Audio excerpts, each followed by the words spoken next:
With a new From Software title on the horizon, there's never been a more perfect time to dive into their catalog of games. Now that Dark Souls Remastered is out, those who had a happy childhood with fond memories of challenging but fair video games can now understand why some people buy a new controller with each Dark Souls release. So for the first-timers out there attempting to take on Dark Souls, we have 5 tips for you. Just don't expect these to stop you from dying all the time. Tip number 1, dodge. The dodging mechanic in most games simply makes the character invincible during the animation. But this isn't how Dark Souls does it. Dark Souls is purely collision detection, meaning that if a weapon or attack makes contact with you, no matter what you're doing, you're going to take damage. You'll also need to identify an opponent's attack to know which direction to dodge. However, you won't be able to completely rely on dodging. Watch your stamina. Dodge only when you need to. If you dodge too much, you won't have the stamina to hold a block. Speaking of blocking, tip number 2, blocking. If you're new to Dark Souls and don't have a grasp on evading just yet, then your main defense will be your shield. But you're no hero of time, so your shield isn't gonna block everything. Shielding in Dark Souls relies heavily on your stamina. Each attack that hits your shield will drain your stamina, and once you're out, your stance will break, leaving you wide open for an attack. When defending, you'll want to make time for your stamina to recharge. It may seem smart to keep your shield up to protect against another attack, but this will keep your stamina from recharging at full speed. Let your shield down when you can. This will allow your stamina to refill at a much faster rate and give you energy to block or dodge the next attack. However, if you're just exploring, keep that shield up. Just because you don't see an enemy doesn't mean they don't see you. Enemies can be hiding anywhere, like on a higher ledge or directly behind a corner. If you keep your shield up while traversing, it may be your best bet at blocking an unseen attack. Tip number 3, parry. After playing through an area countless times, you'll start to learn the enemy's attack patterns. When you notice an enemy is about to strike, you can block or dodge it. But if you're feeling lucky, you can try to parry. It's a risky move, but if done successfully, the payoff is huge. Parrying an attack will knock your opponent off stance, staggering them for just a second.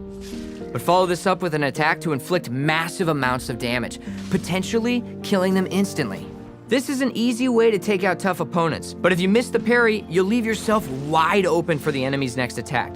So know the risk and plan accordingly. Tip number 4, lock on. Dark Souls has a convenient feature that allows you to lock onto your opponent, which can be a lifesaver if used properly, and the death of the player if used improperly. When first attacked, you can easily forget to do this, especially if it wasn't a planned battle. But it's difficult to precisely block an attack or even hit an opponent if you're not locked onto them. While locked on, your character will constantly face the enemy, making them the primary focus. This is perfect for shielding and attacking. When facing multiple enemies, you'll be able to switch targets easily. Just be sure to keep your target on the closest opponent, only switching when needed. Tip number 5, Kindle Fire. Now, Dark Souls is no walk in the park. You're going to die again, again, and again. They didn't name a version of the game the Prepare to Die edition for nothing, you guys. But Estus Flasks will keep you going. These serve as a basic health potion and will restock to a total of 5 at every bonfire. However, on your travels, you may just find some humanity lying around. One great use for humanity is to kindle a fire. If you walk up to a bonfire as a human, you'll be able to select the option Kindle. This will make the fire burn brighter, giving you 10 Estus Flasks instead of the typical 5. These Estus Flasks are incredibly valuable when dealing with an area filled with enemies or if you're heading into a difficult boss fight. Remember, you can only kindle fire when you're human. So if you've died recently, you'll need to spend humanity to reverse the hollowing before you can kindle that fire.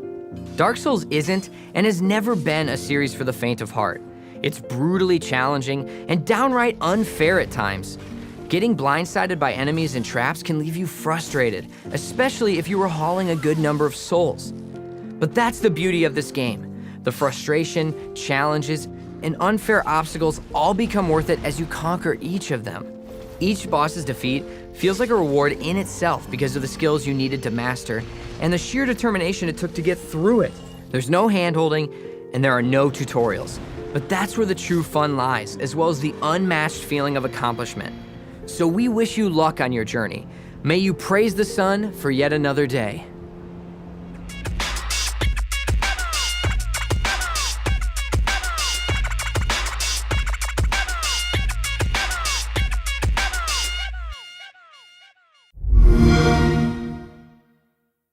想要即时获取免费游戏的消息，只要在专业的 Following 里选择 CFIRST， 并订阅我们的 YouTube 频道，打开铃铛，你就不会错过任何最新资讯啦。